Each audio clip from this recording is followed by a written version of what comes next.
ایک ایسا واقعہ جو آپ کے ایمان کو تازہ کر دے گا۔ سن 1932 میں عراق میں جب دو صحابہ کرام رضوان اللہ تعالیٰ اجمعین کی قبر مبارک میں پانی داخل ہوا اور ان کے مزارات کو انہی کے حکم سے منتقل کیا گیا تھا۔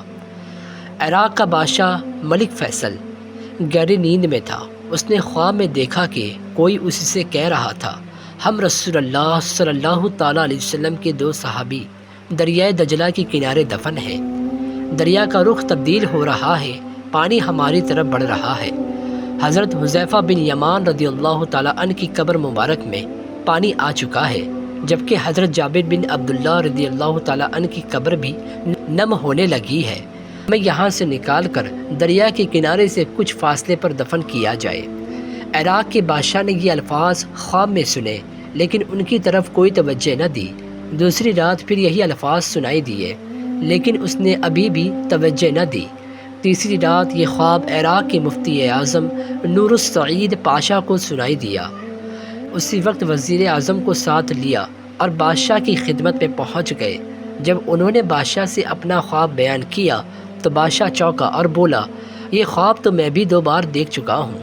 اب انہوں نے مشورہ کیا۔ آخر بادشاہ نے مفتی اعظم سے کہا، پہلے آپ قبروں کو کھولنے کا فتویٰ دیں، تب میں اس خواب کے مطابق عمل کروں گا۔ مفتی اعظم نے اسی وقت قبروں کو کھولنے اور اس میں سے مقدس اجسام کو نکال کر دوسری جگہ دفن کرنے کا فتویٰ جاری کر دیا۔ اب یہ فتویٰ اور شاہی فرمان اخبارات میں شائع کر دیے گئے کہ قربانی کے دن دونوں اصحاب رسول اللہ صلی اللہ تعالیٰ علیہ وسلم کی قبریں کھولی جائیں گی۔ اخبارات میں جو ہی یہ خبر شائع ہوئی تو دنیا اسلام میں بجلی کی طرح پھیل گئی۔ اخبارات کی دنیا اس خبر کو لے اڑی، اور مزے کی بات یہ کہ حج کے دن تھے۔ تمام دنیا سے مسلمان حج کے لیے مکہ اور مدینہ میں پہنچے ہوئے تھے۔ انہوں نے درخواست کی کہ یہ قبریں حج کے چند روز بعد کھولی جائیں تاکہ وہ سب اس پروگرام میں شرکت کر سکیں۔ اسی طرح حجاز مصر، شام، لبنان، فلسطین، ترکی، ایران، بلغاریہ، روس، ہندوستان وغیرہ ملکوں سے شام عراق کے نام سے بے شمار تاج پہنچے۔ ہم بھی اس موقع پر شرکت کرنا چاہتے ہیں۔ مہربانی فرما کر مقررہ تاریخ چند روز آگے بڑھا دی جائے۔ چنانچہ دنیا بھر کے مسلمانوں کی یہ خواہش پر دوسرا فرمان یہ جاری کیا گیا کہ اب یہ کام حج کے 10 دن بعد کیا جائے گا۔ آخر وہ دن بھی آ گیا کہ جب قبروں کو کھولنا تھا۔ دنیا بھر سے مسلمان وہاں جمع ہو چکے تھے۔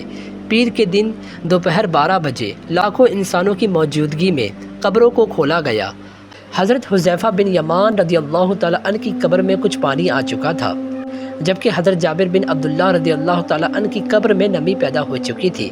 اگرچہ دریائے دجلہ وہاں سے تھوڑا دور تھا۔ تمام ممالک کے سفیروں، عراقی حکومت کے تمام ارکان اور شاہ فیصل کی موجودگی میں پہلے حضرت حذیفہ بن یمان رضی اللہ تعالیٰ عنہ کے جسم مبارک کو کرین کے ذریعے زمین سے اس طرح اوپر اٹھایا گیا کہ ان کی لاش کرین پر رکھے گئے۔ اب کرین کو جسم مبارک سے الگ کر کے شاہ فیصل، مفتی اعظم، وزیر جمہوریہ ترکی اور شہزادہ فاروق ولی عہد مصر نے جسم مبارک کو اپنے کندھے پر اٹھایا اور نہایت احترام کے ساتھ ایک شیشے کے تابوت میں رکھ دیا۔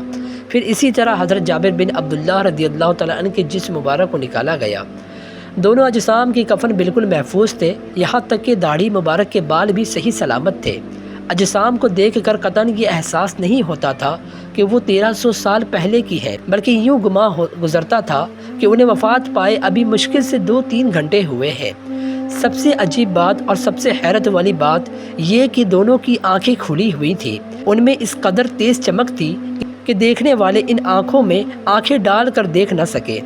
بڑے بڑے ڈاکٹر یہ منظر دیکھ کر دنگ رہ گئے۔ ان مقدس اجسام کو مزار سیدنا سلمان فارسی رضی اللہ تعالیٰ عنہ کے پاس منتقل کر دیا گیا۔ سچ یہ ہے کہ محمد کے غلاموں کا کفن میلا نہیں ہوتا، زمین میلی نہیں ہوتی، زمن میلا نہیں ہوتا، محمد کے غلاموں کا کفن میلا نہیں ہوتا۔ تو دوستو، اگر آپ کو ویڈیو پسند آئے تو کمنٹ میں سبحان اللہ ضرور لکھیں اور ماشاءاللہ ضرور ٹائپ کریں، اور ہمارے چینل کو سبسکرائب ضرور کر لیں۔ جزاک اللہ خیرن کثیرا۔